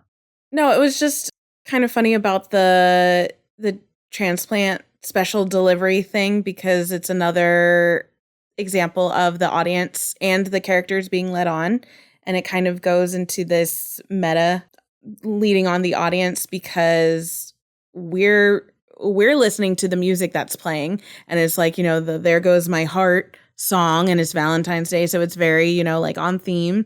And it subverts the expectations, again, of both Athena and the audience, us, because, you know, there's an organ transplant, there's a waiting patient, you know, she's trying to get it there in time because these things are time sensitive in the first place. And come to find out, it's not a heart, it's a kidney. So it's a purposeful and intentional choice on the production side in the writing, but also this, like we talked about with the Bobby and Abby at the fire station sort of thing. It's the music that helps set the expectation for this as well. So we, as the audience, are being led to draw these conclusions with all of the context that we're being given. And then it's like, look, no, just kidding. Haha. Fooled ya. And it's just one of those being misled things again. That's probably the biggest one. Yeah, it was the most obvious. Most obvious one. I don't think we see too often opportunities where Athena has to go back to a call, and this is one of those special situations. So she goes back to Melora's because she gave her card, and then she called for a welfare check on herself, which was a very interesting decision on Melora's part. And it was like she was saying it was supposed to be a surprise, and she's going against her plan so she's improvising, and there's just like lots of curveballs being thrown because Athena does find out that Melora killed Ted, and Melora felt that connection with Athena, which is why she called her back. Again, it kind of goes awry. It goes not in the way that either of them are expecting. This whole call is just like a really weird kind of situation because it keeps like subverting our expectations around every twist and turn sort of thing. So I think one of the next ones is when the Athena finds the second girlfriend, and then there's another one where the third one comes in and essentially saves the day. But I did think that it was interesting, because we established that Athena has a good heart and Ted had a bad cheating heart, according to Melora. So she wanted to take out Athena's heart and put it in Ted. So that's kind of the heart transplant that we thought we were expecting, kind of like coming to fruition. but not in any way that Athena or us thought it would happen, right? So that's just one of those, being misled, but also like, boom, here you go. Them being absolutely unhinged in the writer's room. Yeah, that's kind of what I thought. And it was, it's basically just like a mini horror movie inside an episode for Athena stuff, where it's like everywhere you turn, it's something kind of unexpected. And I thought it was actually really successful because, on a first watch, you obviously you don't know what's going to happen, but it's like just like hit after hit after hit keeps coming, and it's like, oh my gosh, this keeps just like deeper and deeper into this maze sort of thing. And I thought it was really well done as like a mini. It was well done. I think I watched too many thrillers, maybe because that was all like predictable to me.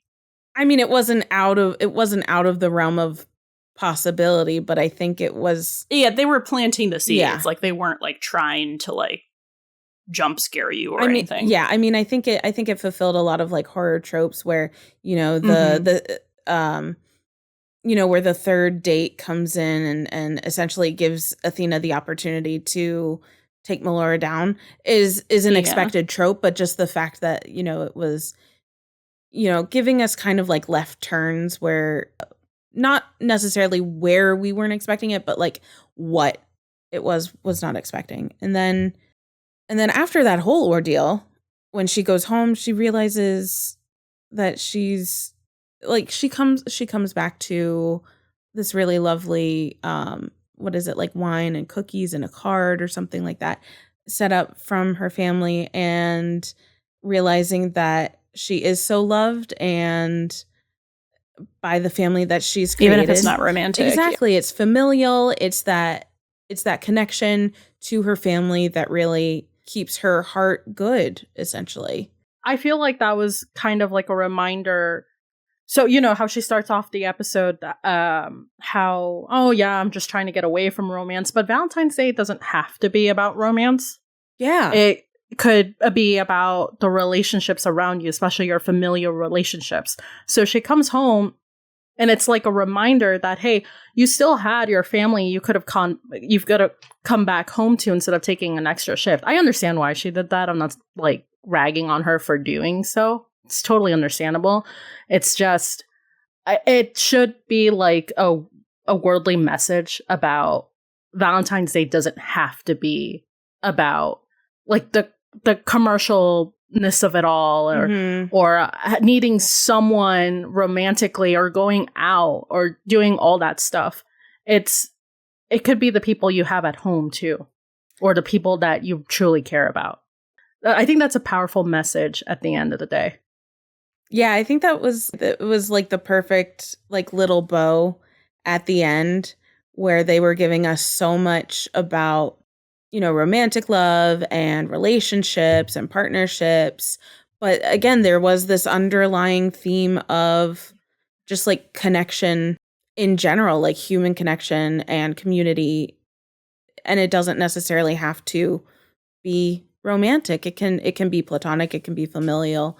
And that seemed like it was like for all of the relationship stuff that it was focusing on, all of those were kind of going awry. They were kind of not happening as expected. This was like the nicest unexpected thing we saw all episode, right? Where it was like, oh, this was a genuine gesture of love. It wasn't performative. It was just for Athena, and it was just what she needed. And it was from her family. And it may not have been what she expected, but it was so much better than what she expected. So it was nice that it ended on kind of like a more optimistic note. Yeah. That was a good little tie. That's nice. It's interesting that we talk about Athena having a good heart, right? Because one of the things that I picked up on was like the dichotomy of having a good heart versus a bad heart. So Melora always said that Athena had a good heart, and it's essentially true because she's done a bunch of good deeds during the episode. You know, she's done that connection. She had that connection with Melora. She also went and delivered the transplant that she thought was a heart. And it wasn't. It's a kidney. Kidneys are good too, right? So that was such a she's fun like, line. okay, well, because she really thought, she was like, oh, I'm gonna deliver a heart on Valentine's Day. And they were like, no, it was actually a kidney. And she's like, well, okay, you know what? Lame. Kidneys are good too. Not lame. She's like, okay, fine. It's whatever. It was a heart in her heart. It was a heart in her heart, right? Listen, she's feeling accomplished on Valentine's Day. Yeah. Okay, or she's trying to. She's trying. Up until that second call at Melora's house and everything that transpires there with her. And then discovering that, yeah, she has all of these pill bottles, so she knows like this woman is completely unwell. And even after finally getting that situation handled at her house, which, you know, turns to Melora's arrest, she turns to the homicide detective, and she's like, she still feels like some kind of sympathy, even though like she went through all of that. You know, Melora was about to kill her, even though she was about to get killed by Melora. She still said, oh, that poor girl. She just wanted to be loved. Or so it just shows like what kind of heart Athena has, basically, is kind of what I'm getting at.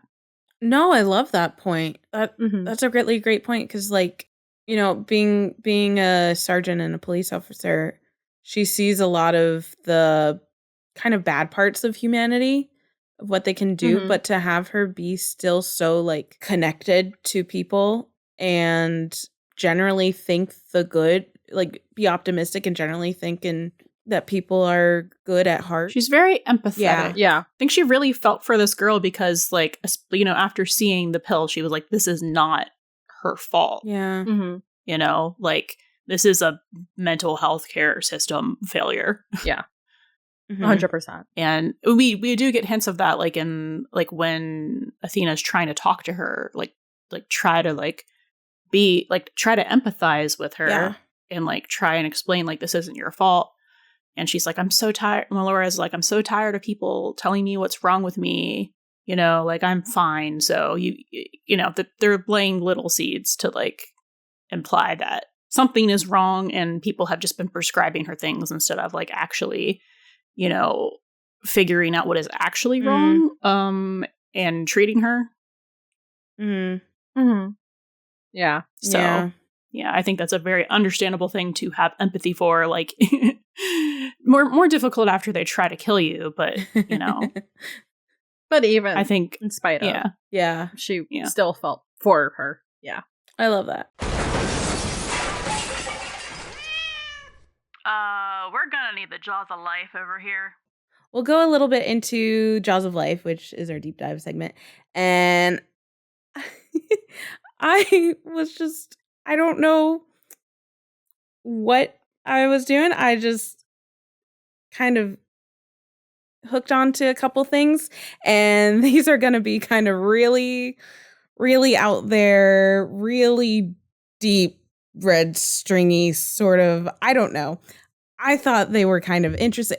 I guess we could also technically call this like Buck's Info Corner. I don't know. Because I feel like Buck's search, Wikipedia search history. Oh my God. Because I feel like most of... That's so cute, though. I feel like most of these things that I'm connecting them to real world sort of things. I'm just like, oh, and isn't that interesting? Like little, you know, ADHD wormhole sort of thing. So there, the first thing that I wanted to talk about briefly was during, at one point or actually at a couple points, when we see Athena interact with Melora. I think during the first interaction when she goes there the first time, and you know, Athena's talking to her about, I'm married, but you know, we're not doing too well, and just kind of like connecting on the women scorned level. And Athena says something like, men are dogs, which I think she's said before. And later on, when she's being held hostage, she talks about the real meaning behind Valentine's Day and everything like that, beyond the, you know, the pretty hallmark, it's Saint Valentine's of love, like the patron saint of lovers or anything. So Athena talks about this Roman festival of Lupercalia, and I thought it was really interesting. So I was like, ooh, let me look into this. So when Athena's talking about Lupercalia, she says it was a festival where they sacrificed a dog. So that connected to her earlier statement saying that men are dogs. And then who was the one that got killed? So Ted was the sacrifice. So Ted was literally the dog, the sacrificial dog in this situation, which I thought was like a neat kind of, that's cute, you know, symbolic sort of thing. Layered. Yeah. And so I looked into Lupercalia, and it was a pastoral festival of ancient Rome, and it was typically observed annually around February 15th. And the purpose was to purify the city, promote fertility. It's always fertility. And this is also in part of how I think the month of February gets its name. But I don't know how to pronounce a lot of those Latin words, so I'm not going to. Just know that is how February is named. And in antiquity, so the Romans believed that Lupercalia was probably connected to an ancient Greek wolf festival. So the Romans, like the ancient Greeks, were even way before the Romans. So the Romans thought that the ancient Greeks were celebrating this kind of festival around wolves, and the name of the festival and the significance are kind of obscure or lost. But the wolf imagery that's connected to it may have something to do with the fact that an animal predator plays a key role in male rites of passage. So that was also something. But then connecting it back to Rome, so that had to do with like the ancient Greeks. But connecting it back to Rome, there was a statue of a god. I think it says like the Lycaean Pan, so I think it's supposed to be like a half man and either half goat or half wolf sort of deity.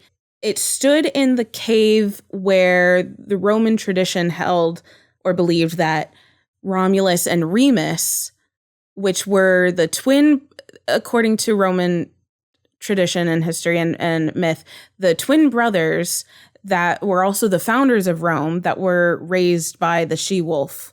So that was also in that cave where they thought where that happened. So there's just a lot of symbolism and layers of like dog, wolf, and this kind of layer of animal predation sort of thing is happening. I hadn't really gotten more than that, but I thought there are layers to this, and I know, and I don't have the brain cells to uncover it right now, but I'm piecing the things together, and you can interpret how you like. So I thought that was kind of interesting. And then my next one was in the theme of misleading, there is a phrase called, something is a red herring, which we see a lot in storytelling, like TV, books, anything like that. So a red herring is something that misleads or distracts from relevant or important information or an important question. And I was kind of interested, I just like etymology and stuff like that, like the origins of phrases or words. And so apparently there's no fish species called a red herring, but its name is given to a particularly strong kipper that is made from fish, which is typically herring. And I think sometimes it's smoked, so it gets like that reddish color. And the red herring term was popularized in about 1807 by a radical journalist. I think his name is William Cobbett. And he told a story about having used a strong-smelling smoked fish to divert and distract hounds from chasing a rabbit. It turns out that this was kind of a misinterpretation of something that he had read or heard earlier on. The Mythbusters actually did an episode on this to try to see if the use of herring would distract hounds from pursuing a scent, and they said that it was busted. And that lines up with the research that actually, herring was not used to distract hounds from a trail, but in actuality, the smoked herrings were used to guide horses along a trail. So just kind of one of those, English phrases that get kind of misinterpreted and colloquialisms. Yeah, and a colloquialism that kind of like takes on its own life. And yeah. So that's like the history of it. But in narrative storytelling, in creating a red herring, a writer often includes details added to purposefully mislead readers and lay a false trail. And this prevents them from predicting an outcome. And it's essentially a trick that a writer can use to lead the audience astray and thereby surprise them even more when something is revealed. So it's kind of like withholding information by giving you something else to look at. And then it's more of a surprise later on. So that's essentially what a red herring is. And I think we see a lot of it in this episode. This has been Buck's Wikipedia information corner. It's like the spirit. They call it Buck's neurodivergent deep dives or something. Yeah, this is when the spirit of Buck takes over me. Inhabits your body. So, the more you know. I hope that was interesting to you guys, because I like looking at that stuff. It's pretty interesting. I like the red herring info. The it's so funny, like Greek, Roman, like all that stuff. It's like either super interesting to me or not at all. So I feel like that was riding the line in between. It's like part of it was interesting, and then my brain was like, dogs. Yeah, I think the Romans were just kind of a little obsessed with wolves. Because then you also have like It's fair. lycanthropy. Wolves are cool. And yeah, I think they just really liked the dogs, man. The dog man, maybe.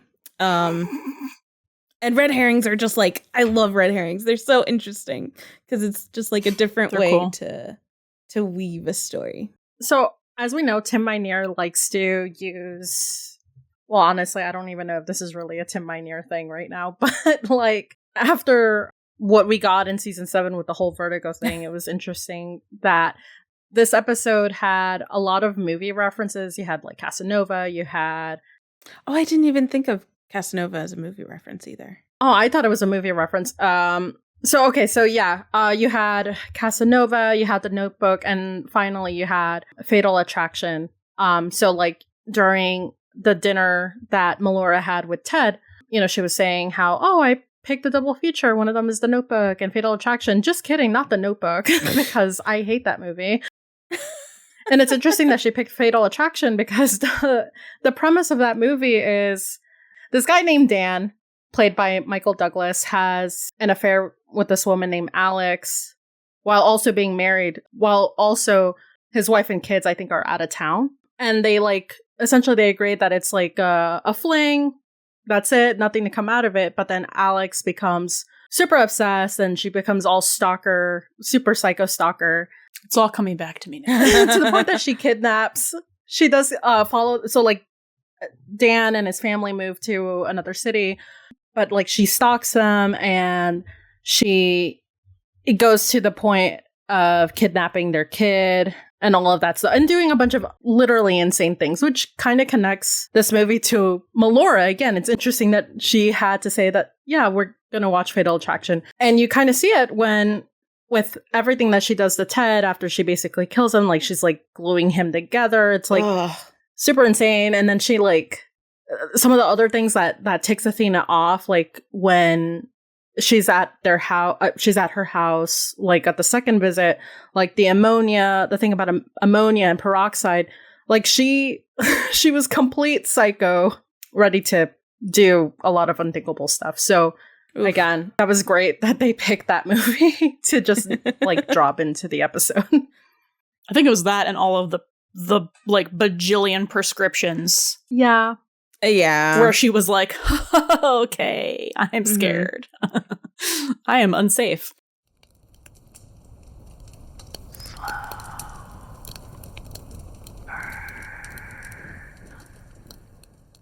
This episode is actually brought to you by the disaster bisexual. The one, the only, Evan Buck Buckley. Sil, do you want to start? Deep breath. Listen, this man is an actual disaster. He is a living, a walking, Langley-legged disaster. Okay, so yeah, not only are we on season 1, we're also on season 7. So we got to experience another disaster state with one Evan Buck Buckley. Okay. I mean, I don't want to get too into like parallels because I could probably do a whole essay on them. Parallels are fun. But I will say, no. Okay. But like, this is not the first time that Buck is choking on a date. He is verbally choking on his date with Tommy. That whole spiel about, oh, I'm an ally. I'm an ally. Oh my god. I love him. I really love him. The biggest ally that he was like, you know what? I'm just gonna kiss a man and then go on a date with a man because that's how much of an ally. Thanks, Buck. The Buck Tommy date does parallel the Buck Abby date in a way because he's not choking on food, he's choking on his words because he can't really, well, it is his first time on a date with a guy, so he's nervous and it's understandable. He's so endearing. I can't. Truly. But also like with the Buck Tommy, like I also see that as a very mismatched relationship, just like Buck and Abby. The only thing that we don't get is their internal monologue. Although I don't think we really need that because Tommy's monologue is out loud. Yeah. Yeah, it is. I don't think he has inside thoughts. No. He'll unfortunately just say things that he probably shouldn't say. Yeah. That should have been an inside thought. Mm-hmm. Yeah. Well, I don't know which dinner are you talking about because I'm talking about. Well, I was talking about the ally dinner, but now what you just said made me think about. Did I just say the ally dinner? Well, the ally dinner. Hashtag the ally dinner. You will always be famous. Well, okay, that's what we're calling it. The ally dinner. You are invited to be the dinner date. You're invited to be the honorary of the ally dinner. The second annual ally dinner, where all attendees are bisexual. Oh my god. Well, anyway, yeah, their first. Okay, the ally dinner. And so there's the ally dinner, and then there's also the dinner at Buck's Loft, where again Tommy just says things that it probably should have been an inside thought, or a later thought. I also did think about. Along the lines of this being a mismatched relationship, I feel like, and I mean, this is probably me reaching, but I feel like if you minus the situation that Abby has with her mom, I feel like if you take some of her dialogue or some of her intentions with Buck and like put them onto Tommy's, it makes sense. Like, because I do see Abby as, like, a parallel to Tommy. So. Ooh. You're so valid for that. That makes so much sense. Yeah. I don't know. There's so many parallels between these dates, though. It's just the way that Tommy is cool and relaxed, just like Abby is, and Buck is very, very visibly and verbally nervous and flustered. And he's like trying very hard to like, he's just trying. He's trying really hard to like be whatever he thinks the other person wants him to be. Yeah. Mm-hmm. And when you look at it, it is like the way that he's trying to, that this is his first time kind of like more deeply connecting with someone in this kind of way. Both works for Abby because she's like one of the first ones that he connects with deeply in general, but Tommy because he's one of the first men that he connects with deeply in that way. So that's also a parallel. One of. Not to mention the age gap. What you did there. Oh yeah, that too. And the possibility that the two of them dated, who knows? Well, that's our clowning theory. That's our clown. I don't want to believe that one. They're so insane crazy enough that like it's not out of the realm of possibility. If they do that, that's all I gotta say. I know. Standing ovation. Like standing, but it's so bad. It's like, I don't want it, but also like for the plot because also it would be so fucking awkward. It would be. I would eat that shit. And I would be like, fuck. Hello, if that's not a sign, if that's not an omen. We already know that he's so bad at like reading the bad omens. Well, someone needs to tell him. Here's my thought that like I don't even know makes sense or is funny out loud, but it took me the fuck out. Where I was trying to find the direct parallel other than like choking on words. I was like, so what was the bread? It's like, it was Eddie. Eddie's the bread.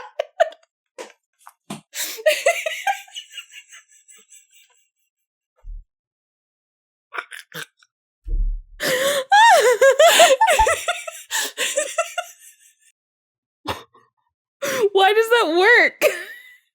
It doesn't work. That idiot, too. That's another idiot. Left and right. Everywhere I turn, there's an idiot just standing there. Wow. Right in front of our faces. I have an idea for a meme that we need to take a screenshot of, like, the the shot of, like, the dinner rolls at the date. At the Buck Tommy date? At the ally dinner. I mean, honestly, both. The ones at the Buck Tommy dinner, but then the ones at... Oh, yeah, because there's Rolls again, his mortal enemy. The Abby dinner, and put Eddie's face on it. Can we make that, please? Yeah, Yeah, absolutely. Well, good job, Brain. Good job, Brain. I'm not proud of us. Oh no. Oh no. It's Breddie. Oh, Breddie. Ready, Breddie? Are you ready for it? You are the best Texas toast I've ever had.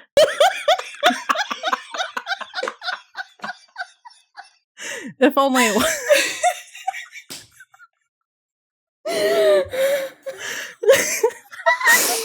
Oh my god. I can't.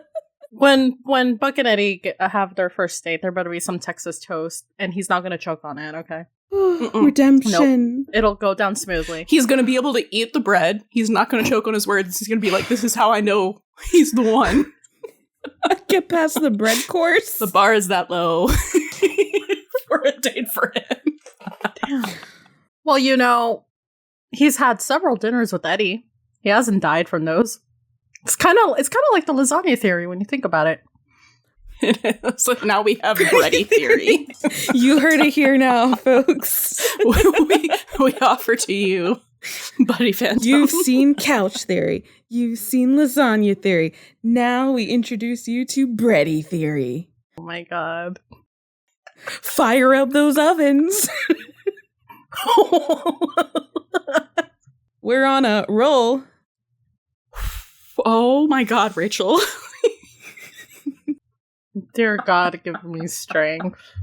All right. My stuff sounds like so lackluster now compared to this. This was so... We're so funny. We are. Self-plug on our own podcast. You should listen to us. Which you have to... Rachel, that was not No, funny. It is. You should listen to us. And you should know because you're listening to us. Exactly. That was the joke.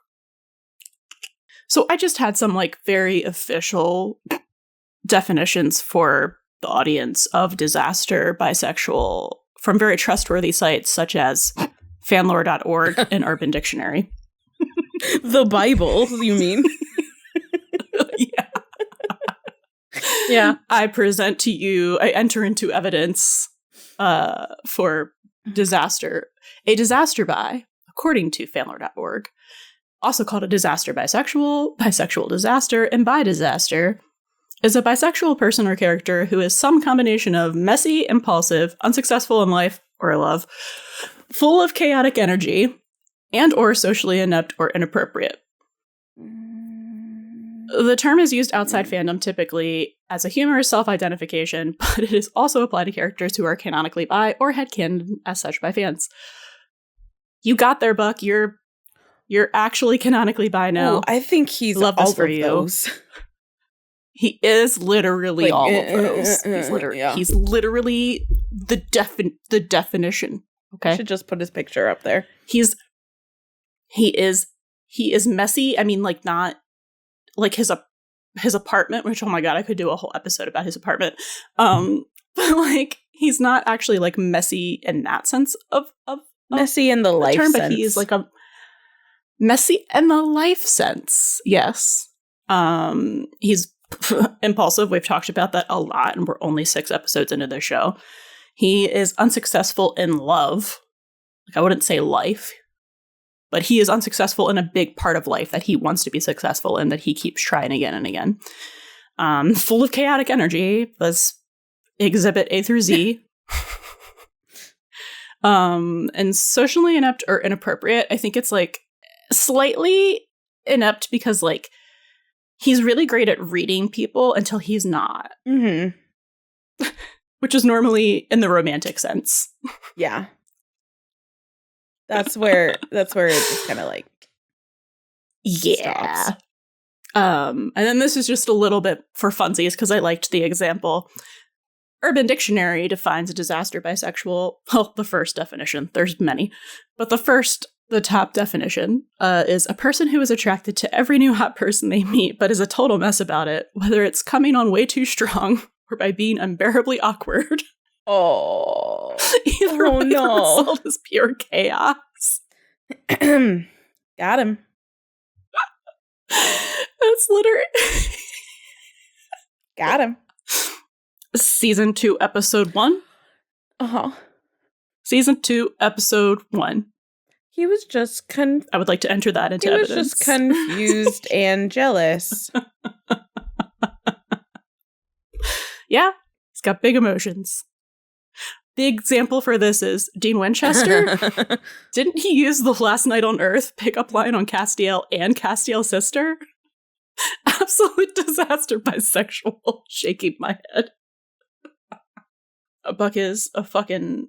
Like, he's literally the poster child for a disaster bi. Like, I don't know who would win in a fight between him and Dean. It's Buck. I don't know. There's 15 seasons of Supernatural that I have to, like, go through my file for. Wouldn't he kind of just, like, win by default by being canonically bisexual? Oh, wow. Because I think That is... other than that, it's, like, neck and neck tie. Yeah, so. I don't know. Well, yeah, because Dean is just someone that is also endearingly, he gets endearingly flustered. Oh, yeah. He does that too. So. Oh, you have a good night. Mostly with men. Yeah. Yeah. Which is a big bi thing. Yeah. Where it's like you're okay or like good with the opposite gender, but the same gender you're like, actually I can't. Oh, the who was my gay thing? My devastatingly handsome friend here. Get the fuck out of here. I can't. Oh, man. Dean and Buck, you would be great friends. Rip Dean Winchester. Buck would love you.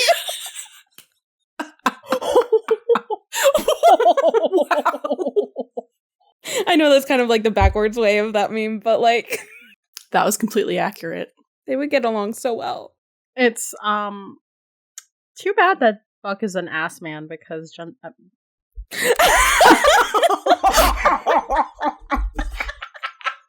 Dean.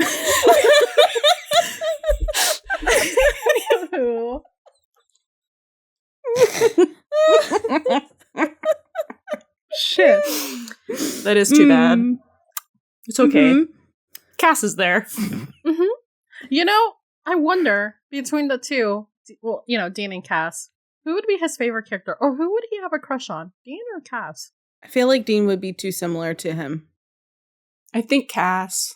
I don't think the only time we ever see him go after someone like himself, it is drunken and not even going after them. Like, they kissed him. Mm-hmm. And then he, like, immediately stopped it. Like, I feel like everyone he goes after is, like, he's trying to find the, like, yin to his yang. You know what I mean? Like, he's trying to find that person who complements him. Like, I don't think he's looking for someone who's, like, super similar to him. Mm. Wow. Such parallel. Many similar. But as someone who is Buck and Dean coded, Cass. Absolutely Cass. Yeah. That's my ruling. I think mine too. Okay. Love that question, Sil. Thank you. That was the most fun with that section we've ever had. I'm so happy. It only took us 6 episodes. I really thought we were going to have to wait until season 2. I really thought we were going to have to wait until season 2 to have any real fun with this. So thank you so much, Buck, for choking on Breddie. We'll never forget. Isn't that what Abby said? She was like, you'll never forget. I guess you could say we're following the crumbs. Oh my god. Rachel. I'm putting you in jail. Let me out. Listen, all I hope, because it seems like every single date that he's been on has led to some form of disaster, because even though he got to dessert with that one girl, that was still a disaster. Yeah, it was not a good date. So, Buck, I hope you have a good date with Eddie as soon as y'all figure your shit out. That's all I gotta say. Whenever that is. Timeline unknown. No bread Actually, for let's be you. real. Let's be real though. They'll skip the dating phase because they've been doing that already. Maybe. So. Or alternatively, they start actually like going on dates without dating yet. Because like they're married now, right? But they're not like going on dates. So would you say they skipped to the main course? Oh my Oh god. my god, fuck you. Rachel. All right, I think it's time to sign off. Let's fucking go. Oh my god. They can't stand me And of anymore. course, Yes. this has a Sorry, we have to go. Rachel has hit her pun limit for the evening. Remember, don't choke on your bread. But if you do, take a buddy with you. Thank you for listening to the Buddy System podcast from start to finish. We literally cannot shut up about 911, so please come talk to us on your favorite social media platform. We're at Buddy System Pod everywhere. That's BUDDIE System Pod. Leave a 5-star review on Spotify or Apple Podcasts to get a personal shout out in the next episode. The Buddy System is a Nerd Virgin media production featuring music from Divinity. Can't get enough of the buddies? Subscribe to our Patreon for access to exclusive content and our Discord community. Catch you next time. And don't forget, Bring a buddy with you.